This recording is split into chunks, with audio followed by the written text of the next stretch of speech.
साथ संगत, क्या आपने कभी सोचा है कि जो इंसान झुक कर चलता है वह जीवन में आगे बढ़ता है और जो अकड़ कर चलता है वह जाने अनजाने में नीचे गिरने लगता है। आज का यह निरंकारी विचार हर संत के जीवन को नई दिशा देने वाला है। साथ संगत, निरंकार प्रभु की असीम कृपा से हमें यह अनमोल मानव जीवन मिला है और इस जीवन में हमें सही और गलत का बोध कराने के लिए सतगुरु का सहारा मिला है। सतगुरु हमें केवल सुनने के लिए नहीं बल्कि जीने के लिए समझ देते हैं। साथ संगत, सतगुरु समझाते हैं पहाड़ चढ़ने वाला व्यक्ति हमेशा झुक कर चलता है, वह सावधान रहता है, हर कदम सोच समझ कर रखता है। और जो व्यक्ति पहाड़ के नीचे उतरता है वह अकड़ कर चलता है, उसे लगता है अब कोई खतरा नहीं है। यह उदाहरण केवल पहाड़ का नहीं पूरे जीवन का सत्य है। जो व्यक्ति झुक कर चलता है वह सीखने को तैयार रहता है, वह जानता है कि अभी भी बहुत कुछ सीखना बाकी है। नम्र व्यक्ति दूसरों की बात सुनता है, समझता है और स्वयं को सुधारता है। यही नम्रता उसे ऊंचाई की ओर ले जाती है। अभिमान धीरे धीरे मन में घर कर लेता है। इंसान को लगता है मैं सब जानता हूँ, मुझसे बेहतर कोई नहीं, और यही से गिरावट शुरू होती है।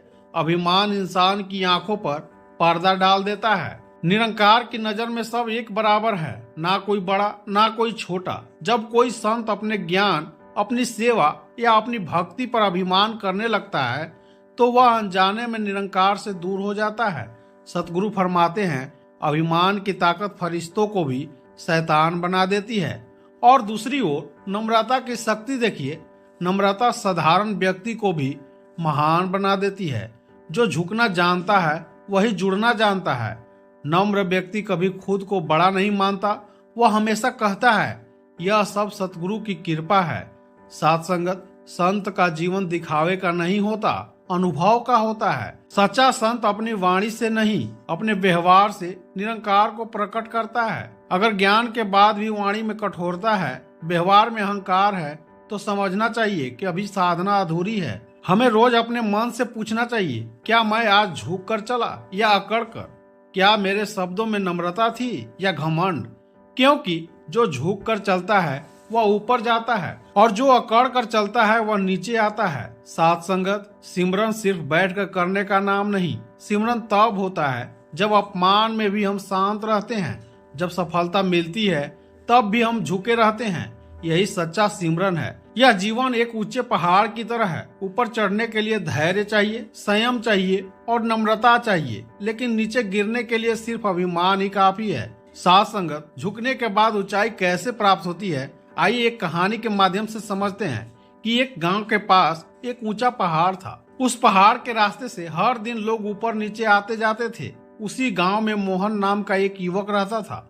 वह नियमित सत्संग में जाता, सेवा करता और सतगुरु के वचनों को ध्यान से सुनता था। सतगुरु एक दिन फरमा रहे थे, जो झुक कर चलता है वही ऊंचाई पाता है और जो अकड़ कर चलता है वह नीचे चला जाता है। मोहन ने यह वचन सुना पर पूरी तरह समझ नहीं पाया। कुछ समय बाद मोहन को सेवा में थोड़ी जिम्मेदारी मिल गई। लोग उसकी प्रशंसा करने लगे। धीरे धीरे उसके मन में यह भाव आने लगा, मैं कुछ बन गया हूँ। वह दूसरों की बात कम सुनने लगा। उसके कदम अब सीधे नहीं, थोड़े अकड़े हुए चलने लगे। एक दिन मोहन को पहाड़ के ऊपर बसे एक आश्रम जाना था। चढ़ाई शुरू हुई। मोहन झुक कर चल रहा था, क्योंकि ऊपर चढ़ते समय सावधानी जरूरी होती है। कुछ दूर जाने के बाद वह थक गया और मन में बोला, यह रास्ता बहुत कठिन है। काम पूरा कर मोहन नीचे लौट रहा था। अब वह अकड़ कर चल रहा था। उसे लग रहा था कि उतरना तो आसान है, लेकिन एक जगह उसका पैर फिसल गया। वह गिरते गिरते बच गया। उसका हृदय तेजी से धड़क रहा था। वहीं बैठकर मोहन ने आंखें बंद की। उसे सतगुरु का वचन याद आ गया, जो अकड़ कर चलता है वह नीचे जाता है। उसे समझ आ गया कि यह केवल पहाड़ की बात नहीं थी, यह तो उसके जीवन की कहानी थी। मोहन को एहसास हुआ कि सेवा और ज्ञान निरंकार की देन है। इन पर अभिमान करना सबसे बड़ी भूल है। उसकी आंखों से आंसू बहने लगे। गांव लौटकर मोहन ने अपने व्यवहार में परिवर्तन किया। अब वह ध्यान से सुनता, धीरे बोलता और हर काम नम्रता से करता। लोगों ने महसूस किया मोहन में अब एक अलग शांति है। समय के साथ मोहन पहले से अधिक सम्मानित हुआ, लेकिन इस बार उसके मन में अभिमान नहीं आया। वह मन ही मन कहता, यह मैं नहीं, यह सतगुरु की कृपा है। साथ संगत, इस जीवन का उद्देश्य सिर्फ जीना नहीं बल्कि शांति और प्रेम के साथ जीना है। लेकिन अक्सर देखा जाता है कि इंसान दूसरों के रिश्ते में जहर घोल देता है, बातों से, शब्दों से और नफरतों से, और वह यह भूल जाता है कि सबसे पहले वह जहर उसी के मन को जला देता है। जो व्यक्ति दो लोगों के बीच झगड़ा कराता है वह सोचता है कि वह दूसरों को नुकसान पहुंचा रहा है, लेकिन सच्चाई यह है कि उसका मन सबसे पहले अशांत हो जाता है, नींद उड़ जाती है और चेहरा कठोर हो जाता है और जीवन में मिठास धीरे धीरे खत्म हो जाती है। निरंकार की नजर में हर जीव एक ही ज्योति का अंश है। जब हम किसी से नफरत करते हैं तो असल में हम उसी ज्योति को ठेस पहुंचा रहे होते हैं। सतगुरु समझाते हैं, नफरत का रास्ता कभी शांति नहीं देता, यह केवल अंधकार की ओर ले जाता है। जो व्यक्ति दूसरों के रिश्तों में करवाहट भरता है उसके अपने रिश्ते भी धीरे धीरे टूटने लगते हैं। उसके शब्दों में मिठास नहीं रहती, उसकी हंसी बनावटी हो जाती है और उसका मन हमेशा बोझिल रहता है। जैसे लोहा अपनी ही जंग से खत्म हो जाता है, वैसे ही इंसान अपनी ही नफरत से, अपने ही घमंड से अंदर से टूट जाता है। नफरत किसी और को नहीं, सबसे पहले अपने ही जीवन को खोखला कर देती है। संत का मार्ग तोड़ने का नहीं, जोड़ने का मार्ग है। जहाँ लोग आग लगाते हैं वहाँ संत पानी बनकर पहुँचता है। जहाँ लोग जहर घोलते हैं वहाँ संत प्रेम घोलता है। सच्ची शांति बदला लेने में नहीं, सच्ची शांति माफ करने में है। सच्ची शांति झगड़ा कराने में नहीं, सच्ची शांति झगड़ा मिटाने में है। और यही निरंकार का रास्ता है। हमें रोज अपने मन से पूछना चाहिए, क्या मेरी बात किसी का घर जला रही है या किसी का घर बसा रही है? क्या मेरे शब्द किसी के मन में जहर भर रहे हैं या शांति ला रहे हैं? निरंकार उनसे खुश नहीं होता जो बड़ी बड़ी बातें करते हैं, बल्कि उनसे खुश होता है जो छोटे छोटे झगड़े मिटा देते हैं। साथ संगत जो दो दिलों के बीच दीवार नहीं पुल बनते हैं। सिमरन सिर्फ शब्दों का नहीं होता, सिमरन तब होता है जब हमारे व्यवहार में प्रेम होता है। जब कोई बुरा बोले और हम चुप रहें तब सिमरन होता है। जिसके मन में प्रेम होता है उसके जीवन में मिठास अपने आप आ जाती है। और जो नफरत पाल लेता है वह चाहे सब कुछ पाले पर शांति खो देता है। साथ संगत हमेशा एक जैसा नहीं रहता, कभी सुख की लहरें आती है तो कभी दुख के तूफान। ऐसे समय में अगर कोई सहारा हमें संभाल सकता है तो वह है सतगुरु का सहारा।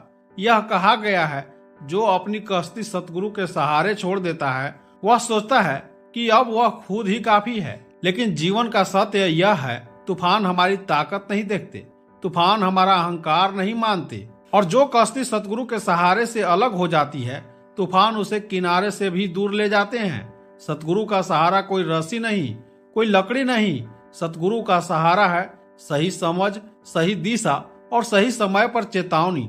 जब हमारा मन भटकता है तो सतगुरु हमें वापस सच्चाई की ओर ले जाते हैं। कई बार ऐसा होता है कि इंसान सेवा, ज्ञान और अनुभव के बाद वह सोचने लगता है, अब मुझे किसी की जरूरत नहीं। यहीं से गिरावट शुरू होती है, क्योंकि सतगुरु का सहारा छोड़ना केवल बाहर से नहीं होता, यह पहले मन के भीतर होता है। तूफान अमीर को नहीं छोड़ते, गरीब को नहीं छोड़ते, बुद्धिमान को नहीं छोड़ते, ज्ञानी को नहीं छोड़ते। तूफान सिर्फ यह देखते हैं क्या नाव सही सहारे से जुड़ी है या नहीं। निरंकार हर जगह है, लेकिन उस निरंकार तक पहुंचने का रास्ता सतगुरु दिखाते हैं। अगर हम रास्ता ही छोड़ दें तो मंजिल अपने आप दूर हो जाती है। सतगुरु हमें डराने नहीं, समझाने आते हैं। यह भी कहा गया है, जो सतगुरु का सहारा छोड़ देता है तूफान उससे किनारा भी छीन लेता है। अर्थ यह है कि ऐसा इंसान न घर का रहता है न घाट का। मन शांत, विचार उलझे हुए और जीवन दिशाहीन हो जाता है। मान लीजिए एक बच्चा भीड़ में अपने पिता का हाथ छोड़ दे, कुछ कदम तक वह चल लेगा, लेकिन थोड़ी देर बाद डर जाएगा, रोने लगेगा। ठीक ऐसे ही सतगुरु का हाथ छोड़कर इंसान भीतर से डर जाता है। सच्चा सहारा तब नहीं छोड़ा जाता जब सब ठीक हो, सच्चा सहारा तब पहचाना जाता है जब हालात बिगड़ते हैं। जो सुख में भी सतगुरु को याद रखता है वह दुख में कभी डगमगाता नहीं। हमें रोज अपने आप से पूछना चाहिए, क्या मैं सतगुरु के वचनों के सहारे चल रहा हूँ या अपने अहंकार के भरोसे? क्या मेरी सोच मुझे जोड़ रही है या धीरे धीरे मुझसे कुछ छीन रही है? सतगुरु का सहारा हमें कमजोर नहीं बनाता, बल्कि अंदर से मजबूत बनाता है। जो सतगुरु से जुड़ा है वह झुकता है पर टूटता नहीं। आइए साथ संगत हम सब मिलकर इस परमात्मा से अरदास करें कि हम अपनी जीवन का नौका को कभी भी सतगुरु के सहारे से अलग नहीं करेंगे, क्योंकि तूफान तो आएंगे लेकिन जिसकी नाव सतगुरु से जुड़ी है वह कभी डूबता नहीं। इसी भाव के साथ दास अपनी वाणी को विराम देता है। साथ संगत प्रेम से कहना, धन निरंकार जी।